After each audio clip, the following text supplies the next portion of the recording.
Lovets, estamos indo para a nossa segunda parte, programa Bike de Histórias com a Penélope Martins. Tá lindo, tá maravilhoso, edição especial. O tema de hoje é o direito à infância ontem e hoje. E o bate-papo, ele tá incrível, tá uma verdadeira aula, no melhor sentido do termo. E a gente está indo agora para a segunda parte da entrevista. A Penélope já chegou. Deixa eu aqui. Vamos voltar ao nosso bate-papo.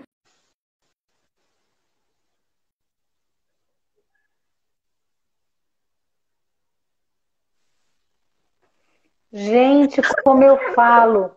Eu tô até com vergonha da quantidade de coisa que eu já falei. Mas tá lindo, tá lindo. Tá uma aula no melhor sentido do termo. Tá muito gostoso. Tá muito gostoso. Que bom. É um tema muito apaixonante mesmo. É um tema muito apaixonante. Eu acho que é bonito, né? Quando a gente começa a falar de direito, e a gente percebe o quanto que o tema é apaixonante para as Sim. pessoas, né? Porque as pessoas começam a fazer perguntas e tal. Quando eu dou o curso, que eu vejo que as pessoas estão, às vezes querem fazer um monte de perguntas, às vezes as pessoas ficam meio que estarrecidas, não conseguem nem perguntar porque estão processando um monte de coisas. Aí Que é novidade.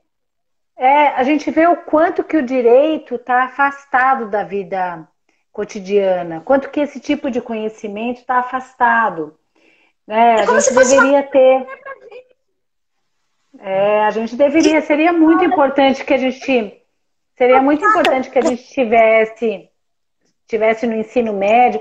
Você sabe que eu fiquei lembrando outro dia, eu tive uma professora no oitavo ano, nono ano, que agora é nono ano, né? Mas era oitava série na minha época. Que ela fez quando ela começou o ano com a gente, ela falou que ia fazer vários exercícios da vida social, da vida prática. E eu me lembro assim que a gente fazia várias coisas muito malucas assim. Alguns abriram empresa, era tudo de mentira, né? Era tudo de brincadeira. Então, por exemplo, a Palhaça Scarlett tinha uma brigadeiria, óbvio, né, gente? Uma loja de brigadeiros. Aí você tinha lá a nota fiscal, aí eu tinha meu talão de cheque, então eu ia comprar na sua mesa, na sua mesa lá da escola, aí eu fazia cheque, hoje nem se usa mais cheque, né? Hoje seria cartão. Mas a gente aprendia um monte de coisa, aprendia a negociar, aprendia a contratar. E foi muito legal, foi muito útil, assim, para a nossa vida. Pelo menos para mim, me marcou muito, porque aí depois ela sentava com a gente, conversava, falava como que era a vida, aquela vida lá do pai, da mãe, que é muito comum, por exemplo, uma criança pequena falar, né, para a mãe: ai, mãe, eu quero tal coisa, compra para mim. Aí a mãe fala: não tenho dinheiro. Aí fala: passa no seu cartão. Porque, né, se a criança não entende que existe uma viabilidade dessa Sim. economia, que ela precisa existir, que a mãe trabalha, que o pai trabalha, que isso gera um X valor, né? Isso faz parte da educação Muito. de todos nós, de todos nós. A gente precisa aprender a lidar com o dinheiro, com a falta do dinheiro, com o contrato, com as relações com o consumo, com os nossos direitos como consumidores. A gente precisa saber quais os outros direitos que nos devem assistir na cidade que vive, no país que a gente vive. Então, nós precisamos desses conhecimentos para que a nossa vida fique mais fluida, mais fácil. Que a gente compreenda realmente onde está a dificuldade, né? A gente compreenda onde está a dificuldade. E não olhar para a vida jurídica como uma pedra no meio do caminho, como o poema do Drummond, né? Mas é aquela pedra que ninguém vai remover. A gente precisa remover essa pedra. Ou como se fosse algo tirar. Não tem nada a ver com a minha vida. Às vezes Exatamente, que é um equívoco. Deveria ser. O Glauter está falando, deveria ser parte do cotidiano. Sim, deveria ser parte do cotidiano. Eu estou me propondo a oferecer esses cursos de mediação de leitura em direitos humanos por causa disso, porque eu vejo muitos colegas da gente que trabalham com mediação de leitura e que não articulam o mínimo necessário de um discurso assertivo na política.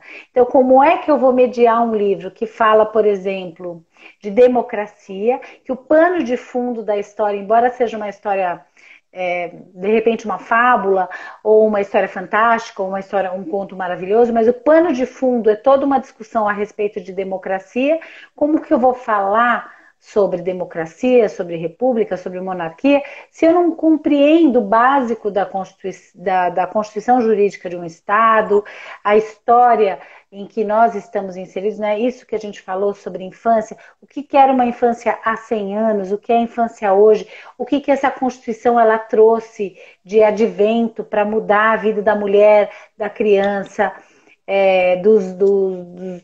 das pessoas LGBTQ+, o que nós precisamos conhecer dessa estrutura jurídica para fazer com que a leitura seja cada vez mais profunda, mais efetiva, né? Para além, é óbvio, do prazer de ler um livro, né? A leitura de uma obra literária, ela vai primeiro no prazer. Ela, ao menos tem que ser assim. A gente tem que usufruir daquilo como quem vê um quadro, como quem vê um Van Gogh e fica... Oi, Joel, meu irmão querido, te amo. Como quem vê um quadro do Van Gogh e fica extasiado, né, Scarlett? Quando você olha, não sei qual é o pintor ou pintora que você gosta, imagine, aí você está diante daquela tela magnífica e você fica em situação, assim, num sentimento de êxtase, de satisfação profunda, de beleza, né? De beleza, da beleza. Ou você vai ver um espetáculo de dança, ou seja o que for, que aquilo te dá uma chuva de beleza. Você fala assim, gente, como isso é belo. A literatura tem que ser isso. Por exemplo, até um livro ilustrado. Sim. Quando eu vejo as ilustrações, eu acho lindas demais. Você adora. Foi o primeiro livro ilustrado que eu entrei em contato e eu acho lindo demais. As ilustrações do André Neves, por exemplo. E tantos outros ilustradores. Foi paixão à primeira vista. Foi, e continua sendo.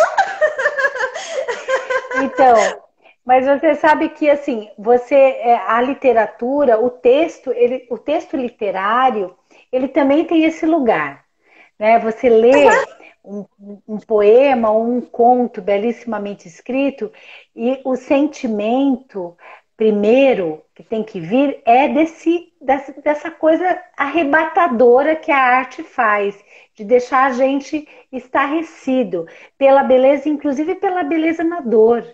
Porque a arte tem disso. Às vezes ela provoca uma dor e mesmo sentindo aquela dor você fala, gente, mas isso é tão bonito, é tão triste, mas é tão bonito. Então, assim, esse é o primeiro lugar da leitura. Esse é o primeiro lugar.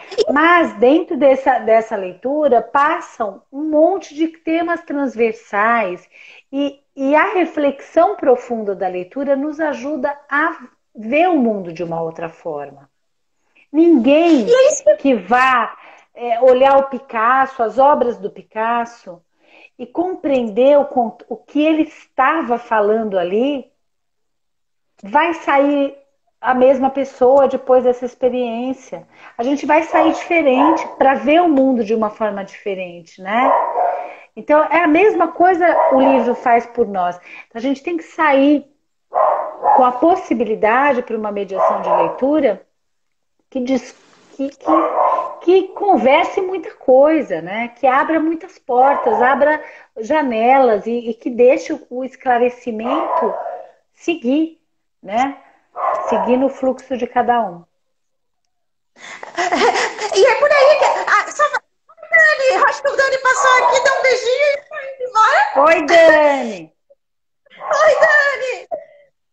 E aí, é por aí que eu queria te perguntar também, Fernando, nessa segunda parte aqui da nossa live, a questão do direito à literatura para a criança. Então, o direito à arte, à cultura, o direito ele tá no direito à educação, no direito ao lazer, né? No direito à cultura. Então, a literatura, ela está embutida nesse direito à educação e à cultura, né? Porque a gente precisa entender uma coisa com relação à arte. A arte, os profissionais da arte e toda a produção artística, ela está inserida sim na cultura, que é algo maior, né? Acho que o guarda-chuva da cultura, debaixo da cultura estão todas as coisas. A forma como a gente se relaciona com o corpo, ou seja, os esportes, a forma como a gente se relaciona com a terra, ou seja, sei lá, um ministério da agricultura, a forma como a gente se relaciona com a educação, tudo isso, se a gente fosse pensar num grande ministério, num super ministério, a gente teve isso nesse governo, né? A gente teve um super ministro, não sei se você se lembra. Você se lembra disso? Parece que foi há tanto tempo, né? Mas se a gente fosse ter um supraministério, esse ministério deveria ser o da cultura. Porque a forma como a gente se relaciona com tudo tem a ver com cultura. Então, a arte, ela está também na cultura.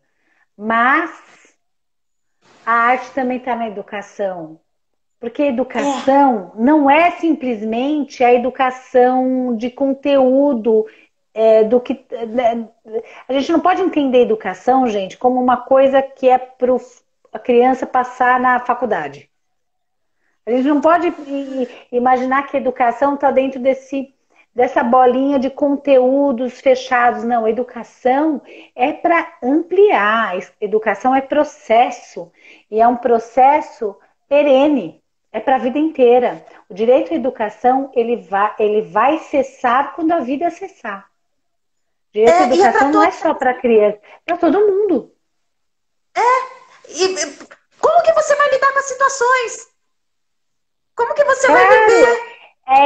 É isso que a gente estava falando. A gente tem o direito à educação. A gente pode colocar como direito à educação, por exemplo, quando a gente vai no supermercado e encontra os produtos com um rótulo, com todas as coisas que tem ali naquele produto, certo? Isso é um advento do Código do Consumidor. O Código do Consumidor que obrigou os fabricantes não foi sempre assim, né? Não foi sempre assim. A ter lá um rótulo com a discriminação do que tem dentro do produto e uma data de validade, certo?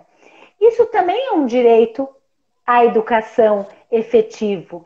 Por quê? Eu posso pegar um pacote lá que diz, uma caixinha que diz assim, suco de fruta, e descobrir que tem 10% de fruta.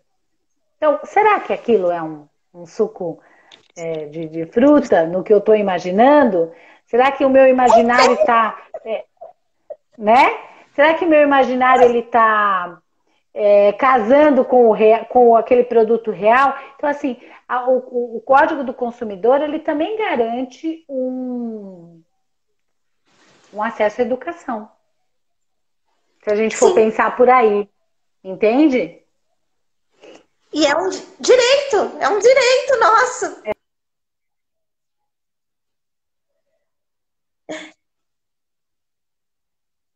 Eu acho que travou.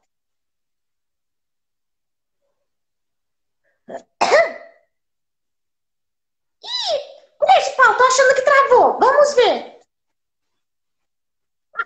Travou. porque eu fui falar do suco de caixinha, os nossos patrocinadores travaram a live. Brincadeira, gente. Perigoso, perigoso. Olha o Flávio Fargas está mandando tchauzinho aqui. Flávio, querido, meu parceiro de literatura. A Tatiana Mois também, minha parceira de literatura. São ilustradores incríveis que você precisa conhecer.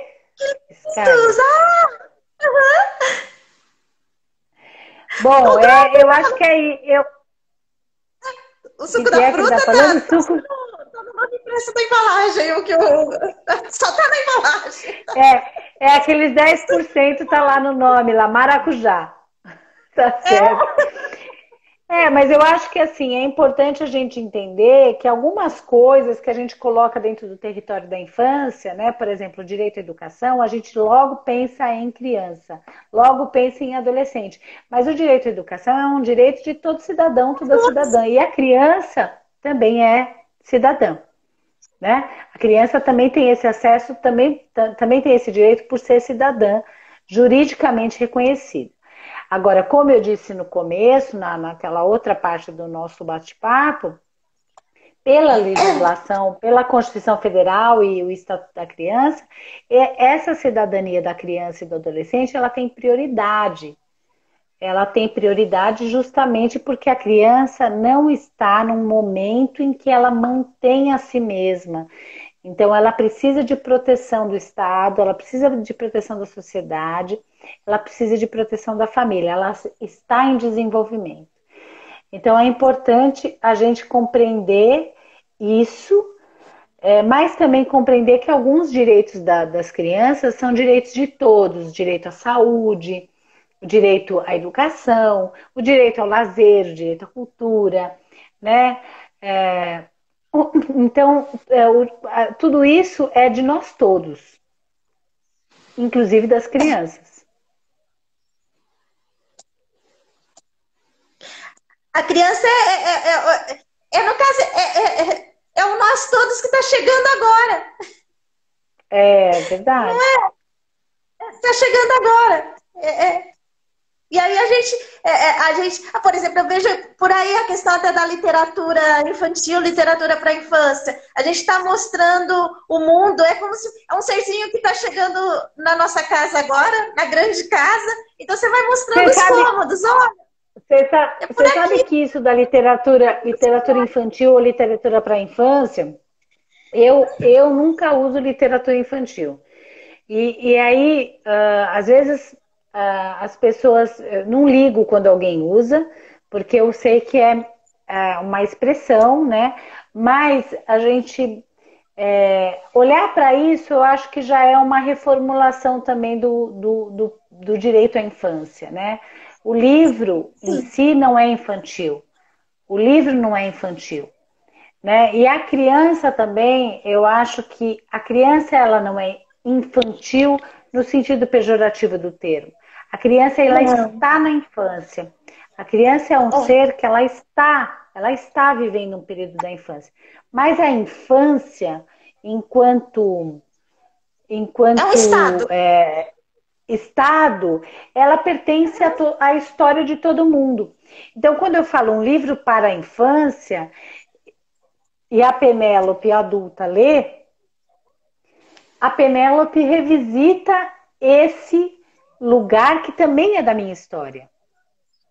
É muito importante que os adultos também olhem para essa literatura como uma possibilidade de olhar para a própria história, para a própria narrativa, né? Para as próprias memórias. Penélope, tem o Levi, eu acho que ele estava de passagem e vamos segurar o Levi. E ele está perguntando, direito à cultura, seria isso parte do saneamento básico? Porque também é uma questão do que a gente está... é uma questão problemática também, né, para o nosso país, assim. É o que eu falei, Levi. Hoje, se você for pensar em termos de estruturação da estrutura que o Estado brasileiro, o Estado Federal brasileiro assumiu hoje, nos dias de hoje, com uma secretaria de cultura, e essa secretaria ligada a outros ministérios, tá? Ou diretamente à figura do presidente, que, enfim, não vamos nem fazer comentários a respeito. Mas só da gente olhar para essa estrutura atual, a gente vai ver que, por exemplo, o saneamento básico ele não está ligado a essa ideia que esse governo faz dessa secretaria. Quando eu falei que a cultura, se nós tivéssemos um supraministério, deveria ser da cultura, é no sentido de a saúde, a nossa relação com a saúde, ela está também ligada à forma que culturalmente a gente trata a saúde. Entende? Tudo todos os nossos hábitos, os nossos comportamentos também estão ligados à forma cultural que a sociedade brasileira vive e se desenvolve e se desenvolveu esses anos todos. Mas, no caso da tua pergunta, não. Nessa estrutura que a gente vive, não. O saneamento básico está embaixo de outra divisão, né? De outra divisão estrutural política. Ele está falando aqui, pensando que no Brasil não existe água potável para muita gente, menos ainda cultura. Acho que cultura existe para todo mundo. O governo querendo ou não. Isso também é importante que a gente entenda. A gente tem que começar a separar o direito da pessoa assistir um espetáculo de teatro, quer dizer, a possibilidade que uma pessoa tem que outra não tem. A gente tem que começar a separar esse lugar, que a gente entende como cultura, né? O direito de ver a palhaça Scarlett no teatro, por exemplo. A gente tem que separar isso de cultura, porque cultura é muito mais do que isso. O futebol de várzea que o sujeito joga lá no bairro dele é cultura, né? O feijão. Então, assim, a gente pode pensar que a cultura, ela acontece sempre, querendo o Estado ou não. Querendo o Estado ou não, nós somos seres culturais. A gente se arranja socialmente pela cultura, né? Então, assim, o Estado querendo ou não, a cultura acontece. Entende? Exatamente, Glauter. A forma como se faz o feijão em cada lugar é cultural, gente. Você vai para a Bahia, você vai comer feijão de um jeito. Você vem aqui para São Paulo, você vai comer outro feijão. Então, assim, isso é cultural. Então, assim, a cultura, ela acontece. O brigadeiro. Brigadeiro, você sabe a história do brigadeiro, né? Sim. Era na campanha de um político, não é? Elas que faziam, era brigadeiro. Eduardo Alves. Esqueci o nome dele. E o mais engraçado, outro dia eu estava pesquisando e tinha uma... Ele acho que ele era mais jovem, tinha uma campanha assim, vote, eu não sei se, eu não lembro o nome dele, vote em tal, em Eduardo, vamos supor que é Eduardo, porque ele é bonito e é solteiro. A propaganda era assim. Que horror! Que horror, assim, tinha um negócio desse. Mas elas faziam brigadeira ali na campanha e tal, não tinha o que oferecer. Aí começaram a fazer um docinho de leite condensado com chocolate e puseram o nome de brigadeiro por conta dele, que esse candidato, ele era um brigadeiro. Não puseram o nome de brigadeiro. Elas vendiam para arrecadar dinheiro para a campanha. Elas vendiam o dinheiro dizendo assim: comprem o docinho do brigadeiro. Comprem o docinho do brigadeiro. E aí, nesse compre o docinho do brigadeiro, virou o doce brigadeiro. O brigadeiro que a gente conhece até hoje, que é uma marca brasileira, né? Inclusive, agora tem até loja de brigadeiro fora do Brasil, né? Tem alguns lugares que já tem loja de brigadeiro. Mas muito legal, o Scarlett, é muito legal a gente conversar sobre essas coisas que nós conversamos hoje, até para tirar essa cisma, né, para tirar essa cisma de que o direito não é para todo mundo, que o direito é só para os eleitos. Nós temos, isso também historicamente é muito interessante. A faculdade de Direito foi uma das primeiras a ser inaugurada no Brasil. Foi o curso de Direito e o curso de Medicina. Foram os dois primeiros cursos universitários no Brasil. E, obviamente, que quem ia fazer esses cursos eram os filhos da elite, que antes Sim. iam estudar em Portugal ou na França, né, que as famílias mandavam os filhos para a Europa para estudar. E aí esses filhos da elite começaram a ter a possibilidade de estudar aqui no Brasil, ou medicina, Para não ir para fora. ou medicina ou direito, foram os primeiros cursos. Por isso que, por decreto, os advogados são doutores, assim como os médicos. Ah! Porque são profissões tradicionais da elite, né? O doutor das leis e o doutor Da da saúde. O doutor das leis e o doutor da saúde. Então, no Brasil, por um decreto-lei, os advogados são doutores. Então, por isso que se chama um advogado de doutor. Mas, enfim, por conta dessa estrutura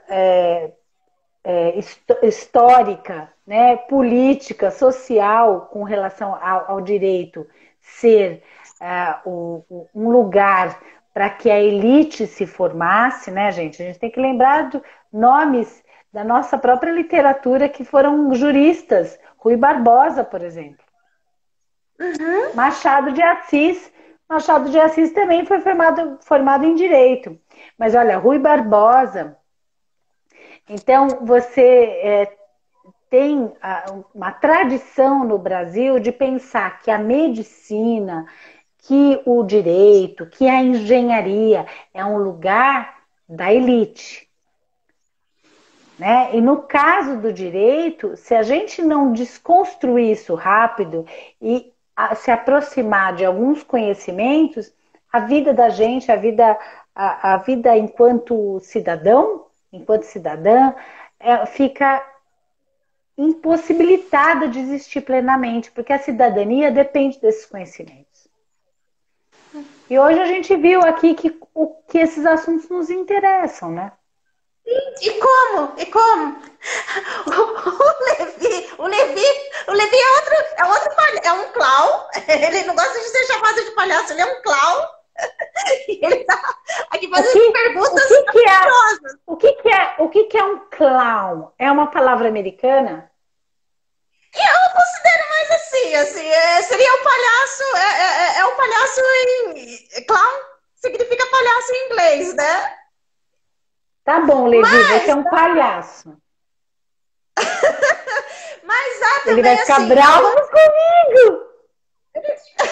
Mas há umas visões assim, como o palhaço ele é do circo, tradicionalmente do circo, e houve assim, de 20, 30 anos para cá, o pessoal do teatro começou a estudar a linguagem do circo. Então há uma visão também que aí o pessoal do teatro que começou a estudar essa linguagem que é do circo, então há uma visão que talvez a gente faça, quem veio do teatro faça o clown.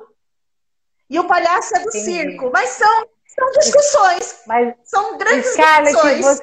Você é uma palhaça. Oi? Você é uma palhaça. Você é uma palhaça. Mas eu não vim do circo, eu vim do teatro. Mas sou uma palhaça. Mas eu adoro essa palavra palhaça. Palhate. Vem do italiano, né? O palhaço. Aí lembra uma área linda. Lembra uma área linda que é da... Ai, como que é o nome daquela ópera do Verdi? Pagliacci. Ai, meu Deus do céu, gente, não vou lembrar de cor e salteado, porque eu também não sou tão letrada assim em ópera. Mas procurem lá, tem até o Luciano Pavarotti cantando. Que lindo, vestido de palhaço. Vestido de palhaço.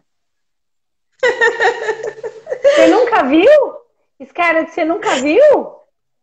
Não, eu preciso ver, eu nunca Ai, eu vou te mandar porque é uma das áreas mais é uma das áreas mais bonitas que ele canta. Eu vou te mandar. A minha Você vai. gente, Penélope Revelações, a minha prima Mayra. Você conhece a Mayra Garcia? Ela tá falando que uma tia-avó, eu não sei se só é dela ou é minha também, fugiu com o circo. Mas eu não sei se é tia-avó da parte do pai dela ou se é da parte da mãe dela, que aí entra eu. Será uma tia-avó que fugiu? Eu não sei. Tio-avô. Ela falou que é tio-avô. Tio-avô. Eu sei que da nossa parte a gente tinha a nossa bisavó era benzedeira. Isso é Era lindo. benzedeira. Era benzedeira. Você vai procurar a ópera que eu te falei. A ópera se chama mesmo Pagliatti. Está. Pagliatti. Pagliatti. Pagliatti é uma ópera que foi escrita por Rogério Leoncavallo. Assiste. É Eu vou assistir. linda. Vou assistir. É linda. E aí você, o Levi, depois de você ver o Luciano Pavarotti cantando como vestido de palhaço e falando em italiano que ele é um palhate, você vai falar que você é um palhaço também. Não vai ter como. Você vai fazer que nem a Scarlett. Gente, migrei. Não sou mais calma, sou palhaço. Migrei pro palhaço. Assumo que eu sou um palhaço. Eu sou palhaça. É Eu assumo que eu nasci para ser palhaça. Eu assumo. Só não sei fazer que nem a Scarlett faz, porque a Scarlett é palhaça profissional. Eu sou palhaça amadora. Mas olha, todos somos palhaços. Todos somos. Não, mas Scarlett, fala a verdade, eu já nasci até batizada com um nome bem bonito para uma palhaça, Penélope, vai. Sim. Aliás, nome, olha só, nome bom.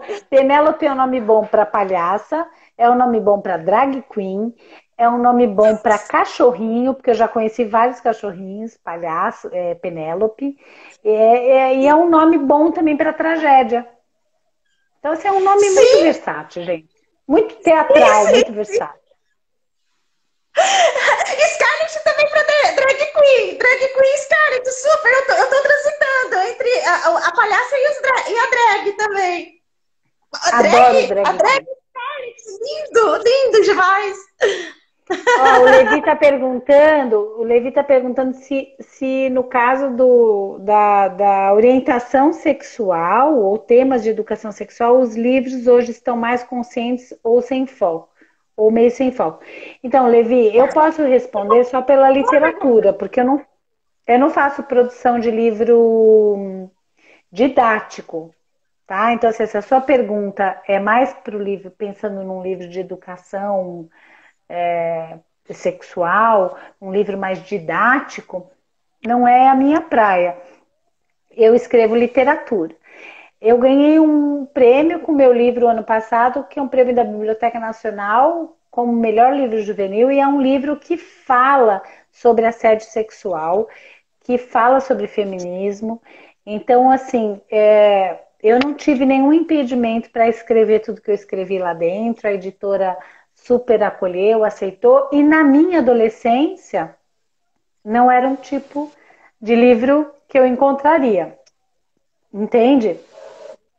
Então, eu acho que nós não estamos mornos e nem em meia boca na literatura, não. Tem muita gente falando de coisas que antes não se falava e muita gente corajosa, porque tem que ter uma dose extra de coragem, sabe? Porque às vezes o autor que escreve para a infância, que escreve para a juventude, a gente está muito ligado de assim em escola, né? Porque as escolas adotam os livros, a gente vai na escola, tá. E muitas vezes quando você escreve um livro que passa por um tema desse, a escola te olha com, sabe, Às vezes dá uma com aquela censura. reserva. E essa reserva, ela pode perdurar, inclusive, para outros livros. Ah, mas aquela é aquela autora que fala, né? Então, eu considero que quem está falando sobre esses temas tem bastante coragem. Né? Vamos lembrar que hoje a gente está vivendo, inclusive, um fervor de um retorno a uma mentalidade conservadora, de família, das famílias mais conservadoras e tal. Então, acho que os autores, as autoras estão tendo bastante coragem de enfrentar essa situação com os seus livros. E há também uma diferença entre a literatura e o didático também, né? A literatura, ela vai falar. Isso é muito diferente. Literatura é arte, né? Literatura é arte. Basicamente, se a gente fosse fazer uma comparação, é assim, é como se você encontrar um desenho num livro de ciências de um aparelho digestório, respiratório, sei lá. Aí você encontra aquele desenho, tá? E aí você olha para um livro ilustrado e vê as ilustrações. As duas coisas são desenho. Mas em um lugar aquele desenho é um desenho informativo, né? Ele é um desenho informativo, ele leva uma informação. E nesse outro lugar ele é um desenho artístico. Então a literatura, o texto literário, ele está no lugar da arte, enquanto o texto didático, ele faz às vezes da informação.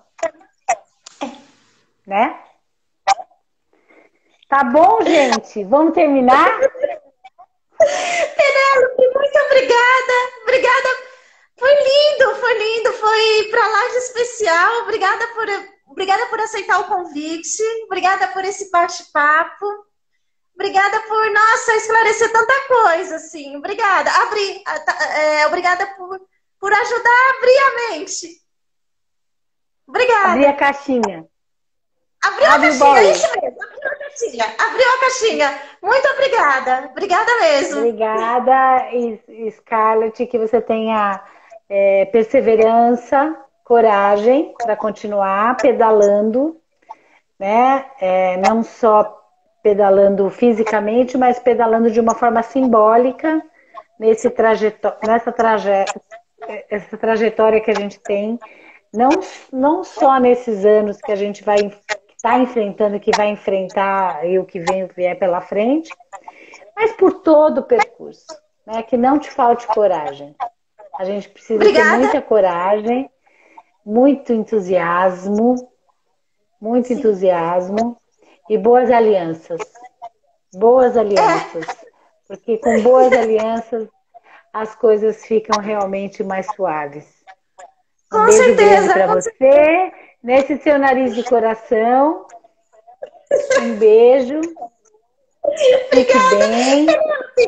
Você só poderia falar novamente sobre o teu curso para quem está chegando agora?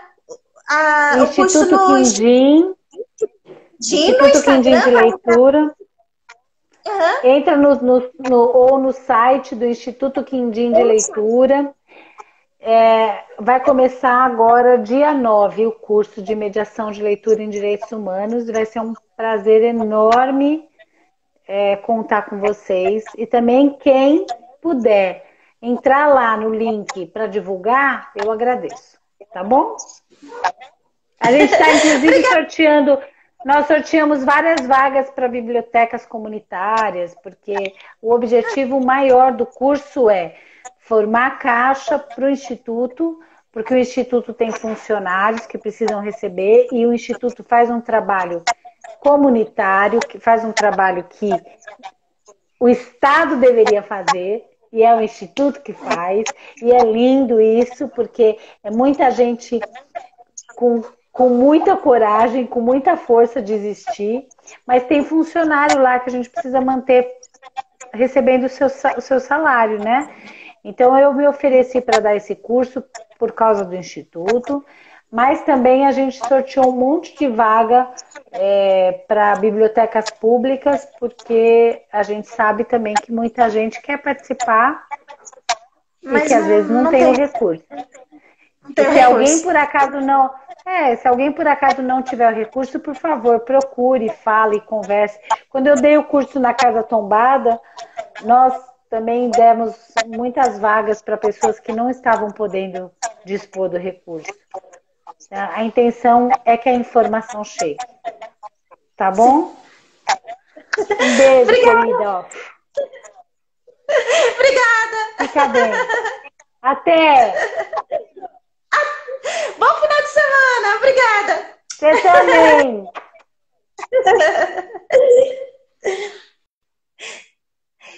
E Lovets, esse foi o programa Bike de Histórias. Os programas sempre ficam gravados aqui no feed. Obrigada, Glauter! Obrigada! Os programas ficam gravados aqui no feed do Instagram e todos os programas eles já estão, eles estão também no canal no YouTube, canal Bike de Histórias. A Bike de Histórias está no YouTube e aqui no Instagram. Lembrando também que o programa Bike de Histórias é uma das contrapartidas do projeto Vaquinha Bike de Histórias. Isso vai estar tudo, tá sempre no descritivo. Obrigada, um ótimo final de semana para vocês. Gratidão imensa. Um beijo sabor brigadeiro.